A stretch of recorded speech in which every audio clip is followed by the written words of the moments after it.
এক গ্রামে এক পরিশ্রমী কৃষক ছিল। তার খামারে অনেক মুরগি ছিল, আর মুরগিগুলো রোজ টুকটুক করে ডিম দিত। কাছের আরেক খোপে ছিল অনেক কবুতর, তারাও নিয়ম করে ডিম দিত। কিন্তু এক সাদা ছোট্ট কবুতর ছিল, সে কোনোভাবেই ডিম দিতে পারত না। কৃষক রাগ করে বলল, তোমার কোনো কাজ নেই। এ কথা বলে তাকে খামার থেকে তাড়িয়ে দিল। অসহায় কবুতরটি উড়ে গিয়ে মুরগিদের খোপের পাশে বসে কাঁদতে লাগল। এক দয়ালু লাল ঝুঁটির মুরগি তার কান্না শুনে এগিয়ে এলো। মুরগি বলল, সবাই সব কাজ পারে না, তাই বলে কেউ অমূল্য নয়। সে কবুতরটিকে নিজের ঘরে নিয়ে এলো।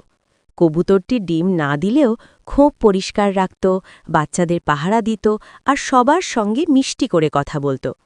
কিছুদিন পর কৃষক বুঝতে পারল, ডিমই সব নয়, ভালো মন আর সহযোগিতাও বড় গুণ।